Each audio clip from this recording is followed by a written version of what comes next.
All right, Shalom. First and foremost, I want to give all praise, honor, and glory unto Yahweh by Yashim, Yahweh Shai by Yashim, Rakah HaKodash. Double honors to the apostles, the bishops, and elders of Great Millstone who rule and teach well, and peace and salutation unto the hopeful elect, the 1/3 of Yasha Allah, upholding the law, statutes, and commandments to the best of their ability. Peace and salutation.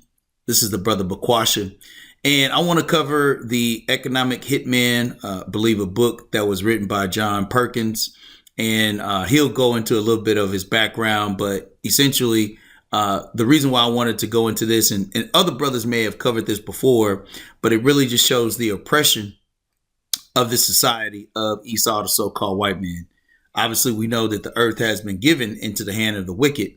But what this book and with these couple of segments that I'm going to play really showcase is the strong arm of Esau, the so-called white man. And it's either through deceit, it's through lies. And if the deceit and the lies do not work, then he'll use force because he has the gift of the sword. And so just want to go into this real quick, just looking at how Esau will corrupt anything that he comes in contact with, whether it be people, whether it be lands, whether it be air, anything that he is around, as scripture says, he is the border of wickedness. Okay. And so let's start here in the book of Ecclesiastes, the 7th chapter and the 7th verse. It says, surely oppression maketh the wise man mad, and a gift destroyeth the heart. Surely oppression maketh the wise man mad, and a gift destroyeth the heart. And that's what you're going to hear from John Perkins. But let's grab this word here for oppression. Okay. Strong's H 6233. Oshik. Oshik. It says injury, fraud, distress, unjust gain, extortion, oppression, thing deceitfully gotten. Okay, that in itself is oppression. So when the scripture says, surely oppression maketh the wise man mad, the wisdom of Yahweh Shai has given us the indication that we are being oppressed on all sides. And 2/3 of our people are still receiving this gift from Esau, the so-called white man, although it's laced with oppression, whatever gift it may be. Okay. And so let's bring this out. This is Sirach chapter 10, verse 8. It says, because of unrighteous dealings, oppression, injuries, oppression, and riches got by deceit, more oppression. The kingdom is translated from one people to another. So these are the things in which Esau, the so-called white man, has done, is doing. Okay. And because of those things, his kingdom is going to be destroyed. And it's going to be translated to the hopeful elect. Okay. Ultimately, all of Israel in the kingdom of righteousness. Okay. So one more quick verse. This is Job chapter 29, verse 16. It says, I was a father to the poor, and the cause which I knew not, I searched out. And I break the jaws of the wicked and plucked the spoil out of his teeth. Because we are the ones that are being oppressed. We are the ones that are being spoiled, meaning taking the resources, taking the knowledge of who we are, our identity. Scripture says the earth was made for our sakes. Okay. And so Yahweh Shai is going to break, okay, the jaws of the wicked, okay, to release, okay, those that have been oppressed, okay, those that are of the righteous. All right. And so I want to play maybe, like I said, a couple of segments of this just to where brothers can be familiar with who John Perkins is, the economic hitman, and some of the things that this system is doing. Okay. And here's the thing. All of this goes back to the nature of Esau, the so-called white man. Okay. He was a murderer from the beginning. Okay. Scripture says, and he abode not in the truth. Okay. He's a father of lies. Okay. Because there's no truth in him. Okay. And so, likewise, this guy spilling the beans on Esau's system and how he usurps resources. And we'll touch on Habakkuk, the second chapter, as well. So, Lord will, this would be edifying. My pleasure. Thanks. So, can you give us let's begin with a brief outline of the main thesis of your book. What did you do as an economic hitman? How did you get into this line of business? And what did it involve? Well, first of all, let me say my real title was chief economist at a major U.S. consulting firm. And the idea of economic hitman comes from what we actually did. So my job really, and I have a pretty large staff that worked for me, was to identify countries with resources our corporations want, like oil. Today, it would be more likely to be lithium or the other rare minerals that are used in high tech, and then arrange a huge loan to that country, World Bank or one of its sister organizations, using. So the gift that destroys the heart is the loan, because these countries are poor as far as in their the economics of the country. However, they're rich in resources. Okay, just wanted to set the table there. The resources collateral. But the money wouldn't actually go to that country. It would go to a U.S. corporation, an engineering construction company, to build big infrastructure projects in that country. Things like highways and ports and airports and industrial parks and electric power systems that made it look as though the GDP in the country was increasing. And also, of course, brought huge profits to the companies, the U.S. companies that built these. And it benefited the few wealthy families that really run the countries because they own the industries, they own the banks, they own the commercial establishments that benefit from this infrastructure. But the majority of people would suffer because money was diverted from social services like healthcare and education to pay the interest on the loans. And in the end, the principal couldn't be repaid. It was too big. And so we'd go back and usually in the guise of the IMF, International Monetary Fund, and say, hey, since you can't pay your loans, sell your resource, oil or whatever, real cheap to our corporations without environmental or social regulations, or let us build a military base on your soil, or, you know. And so what happens is these countries make deals with the devil. And ultimately, the devil shows who he really is. And then these countries lose their resources. They lose all of their identity and their heritage. And then they now become a part of Esau's beast system. Okay. This is Habakkuk chapter 2, verse 4. Behold, his soul, which is lifted up, is not upright in him, but the just shall live by his faith. Yea, also because he transgresseth by wine, that doctrine, that philosophy, that he's coming in peace. Okay. But ultimately, as scripture says, yet were there drawn swords. Okay, because nothing that Esau, the so-called white man, does is of truth. It says he is a proud man, neither keepeth at home. So he goes to these countries. He'll target them out to drain them from their resources, literally to dehydrate them. Okay, who enlargeth his desire as hell and is as death, because that's what's left after Esau, the so-called white man, has pillaged that area. And like I said, this is a global scenario. This isn't just a one-time affair. Esau has been doing this over centuries. Okay, it may be a different application, but scripture says his soul, which is lifted up, is not upright in him. That's absolute. There's no turning of that. There's no conversion. Okay. So it says back in Habakkuk 2 and 5, yea, also because he transgressed by wine, those philosophies, those lies, those contracts, okay, having people to use their homes, their resources as collateral because they bought into a contract which is going to deplete them. He is a proud man, neither keepeth at home, who enlargeth his desire as hell, and is as death, and cannot be satisfied, but gathered unto him all nations, and heapeth unto him all people. Let's play that back one more time. It was too big, and so we'd go back and usually in the guise of the IMF, International Monetary Fund, and say, hey, since you can't pay your loans, sell your resource, oil or whatever, real cheap to our corporations without environmental or social regulations, or let us build a military base on your soil, or privatize your public sector businesses, sell them to our investors real cheap, or vote with us on the next United Nations vote against Cuba or China or whatever. So my real job was to create American hegemony around the world, to really create an empire. But it's more a corporate empire almost than an American empire, though the two are. Right. A corporate empire, which obviously if brothers know about technocracy, those are the things that are currently happening. Because an American empire per se would be based off of just American companies. Whereas now these companies don't have to be American. They could be just corporate. And that's the reason why he made that last statement.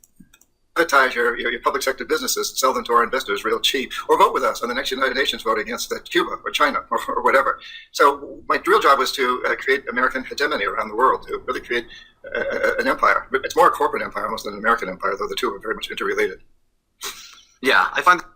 And so I'll leave this link in the description box, but let's move on to the next one, because this one was done 7 months ago and this one was done almost about the same time. And so this is just to give, like I said, a background of the oppression of Esau, the so-called white man. Now let's bring out a couple of precepts here about oppression. This is Deuteronomy 28 and 33.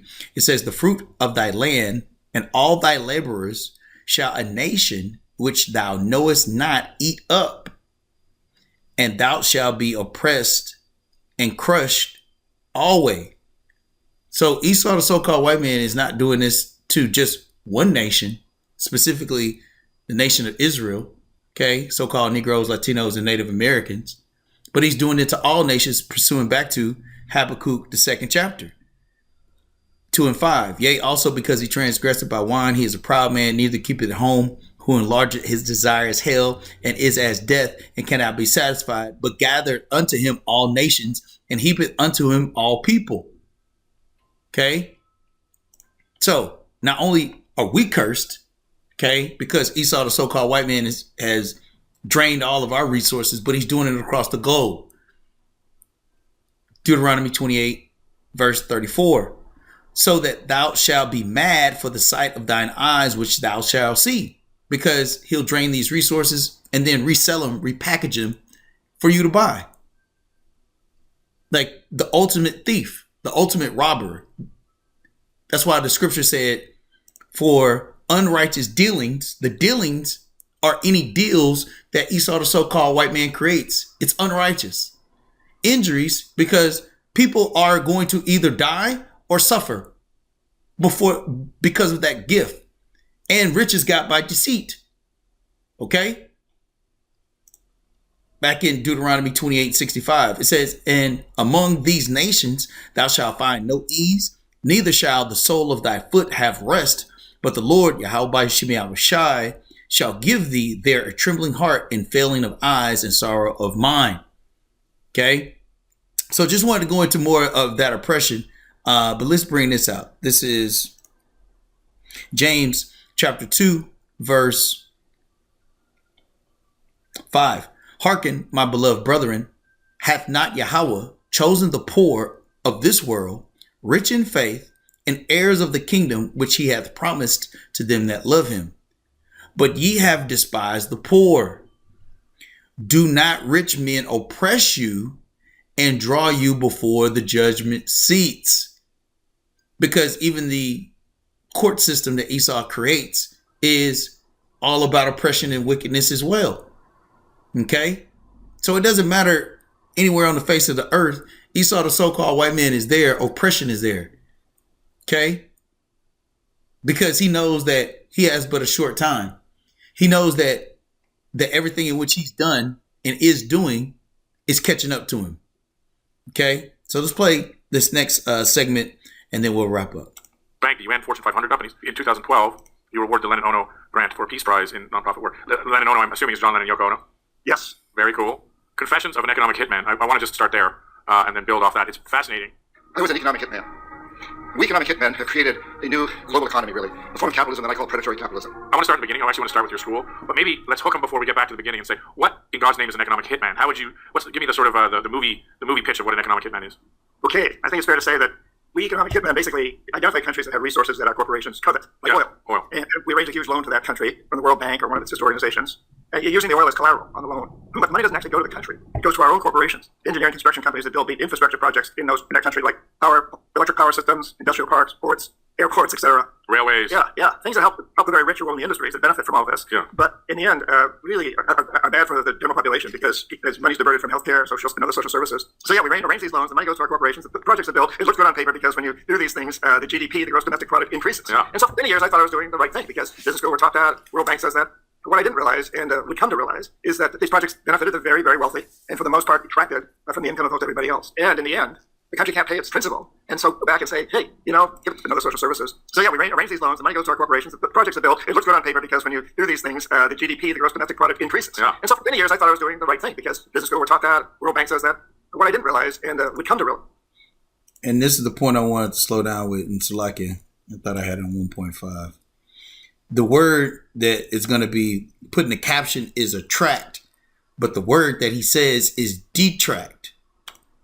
Is that these projects benefited the very, very wealthy, and for the most part, detracted from the income of most everybody else. And yes, detracted, not attracted. And so that's the whole notion, man. This is oppression. Okay? And this is why this place is going to be judged. But this is what Esau does all day long. Okay? Any corporation will look for the resource, see who's the face of the resource, and then attempt to buy them out or to put them in so much debt through a loan to where they can't pay it back. And then they become a slave. Okay? This is Proverbs chapter 22, verse 7. The rich ruleth over the poor, and the borrower is servant to the lender. Okay? And before Esau shows up with the money, the countries were completely cool with the scenario. But what happens is they actually believe Esau's words that their statistics are going to improve the overall life of that country. And then ultimately, now you have a U.S. base there. And then now that country is now being a tributary to Esau, the so-called white man's agenda. Okay? And in the end, the country can't pay its principal. And so go back and say, hey, give us a pound of flesh. Give us sell your oil to our oil companies real cheap without environmental or social regulations. Let us build a military base on your soil. Vote with us on the next United Nations vote against Cuba or China or some such thing. So it's really about empire building. Yeah, the reason why I was fascinated by your book is exactly that. I was just in Africa, and I've been reporting on things like this for a number of years. When I was in university, I studied economics, and it was a big deal, debt equity swaps, where you go in, offer loans, they can't pay back the loans, and say, no problem, we'll just take your oil until you pay back the loan, and there's so much interest and penalties, et cetera, on the loan, that you take all the oil and then sell the loan to a bank at the end, and then you have a bank running the GDP of a country. What could go wrong? So, See, these are devils, man. You're looking at two deceivers talking about their ability to deceive. This is Isaiah chapter 33, verse 1. Woe to thee that spoilest, and thou wast not spoiled, and dealt treacherously, and they dealt not treacherously with thee. When thou shalt cease to spoil, thou shalt be spoiled. And when thou shalt make an end to deal treacherously, they shall deal treacherously with thee. So all of these countries are going to have their lick back. Especially if these countries, okay, have Israelites in them. Okay? Because we've been scattered across the four corners of the globe. But ultimately, it's going to be Yahweh Shemi Shai proving Esau, the so-called white man, is the wicked, and the judgment that's going to befall this place is going to be based on these people, man. Okay? Look at both of these guys real quick, and then, like I said, we'll wrap up. But look at the faces of both of these guys as they're talking about the mischievousness in which they prescribe. Okay? And there's so much interest in penalties, etc. on the loan. Look at this guy. Watch his face. It's going to light up.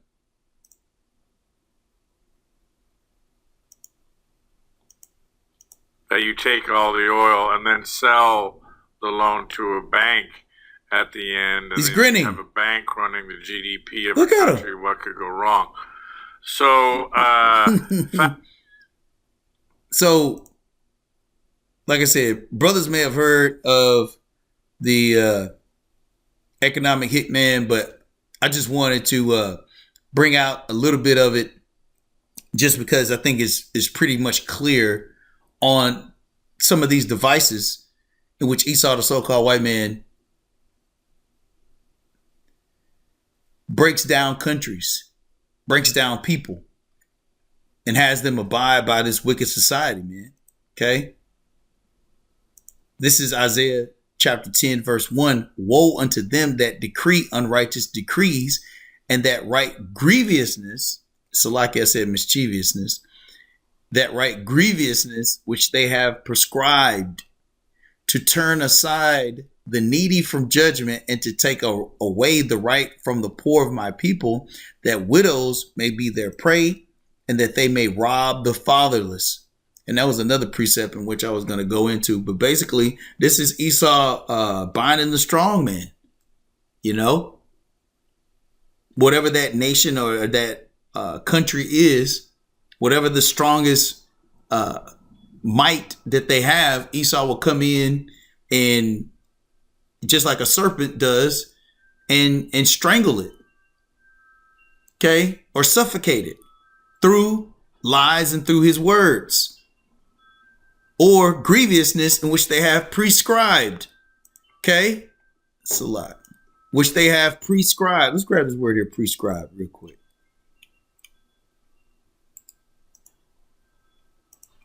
Strong's H 3789. Kathav. Kathav. It says to describe, to write, prescribe, to record. Okay. So these things in which they come up with, they do these things in order to where no one survives except for them. And then that country becomes a permanent slave from that point forward. Okay. Just like the British, quote unquote, colonized Haiti, right? Or the French, however you want to look at that. But those, the British Virgin Islands, right? Those were through war. Well, this is no different. Oppression is just a contractual war. Okay? Fascinating stuff. Bit of a geopolitical conundrum going on too, because America started using the economic assassins like yourself, which I'm going to get into. Economic assassins. Come on, man. Economic assassins. It's plain. They created the system and then have other people try to use the system that they've already mastered, and then break down the country and the people through war, through tariffs, through sanctions.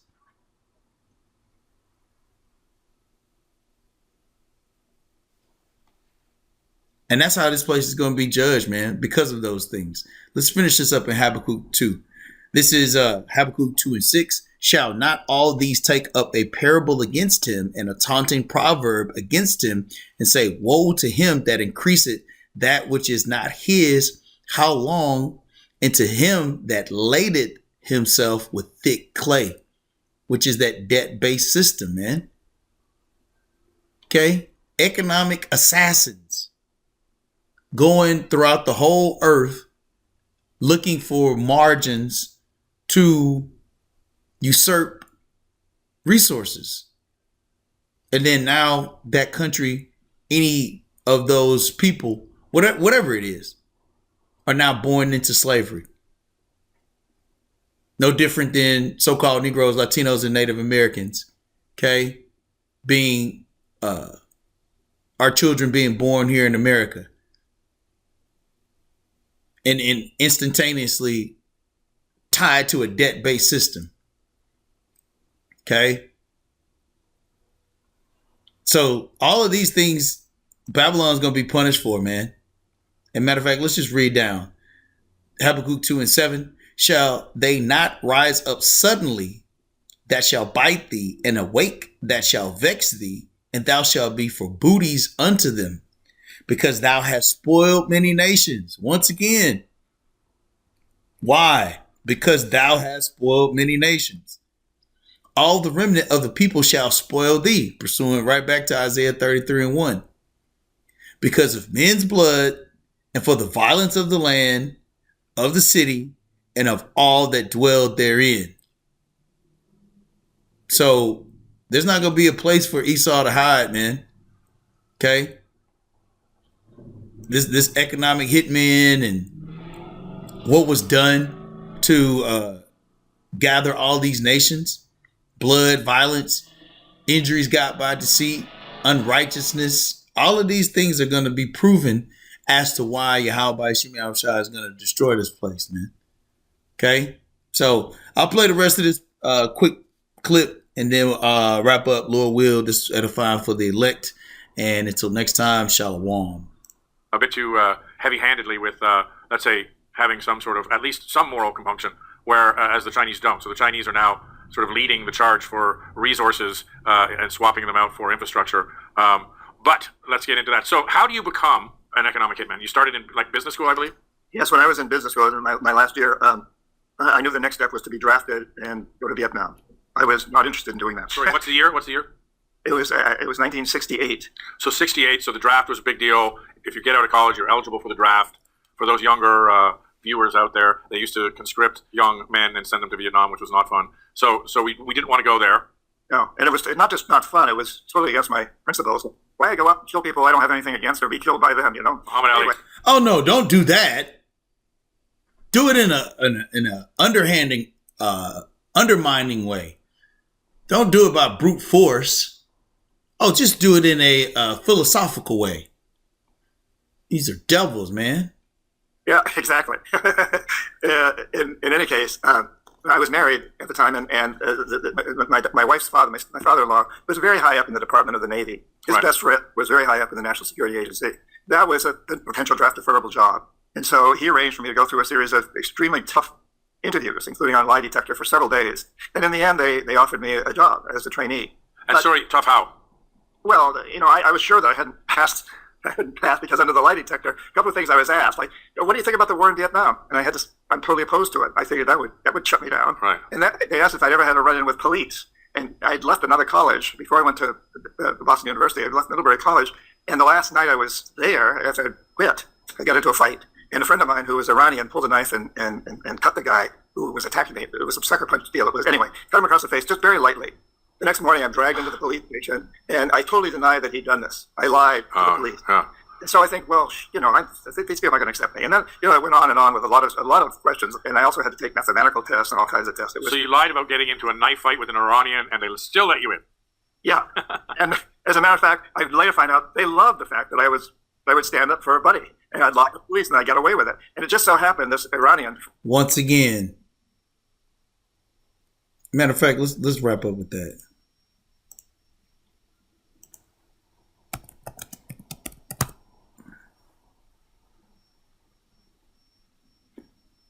Nahum chapter 3 verse 1. Woe to the bloody city. It is all full of lies and robbery. The prey departed not. Lies and robbery. The reason why they accepted him is because he lied.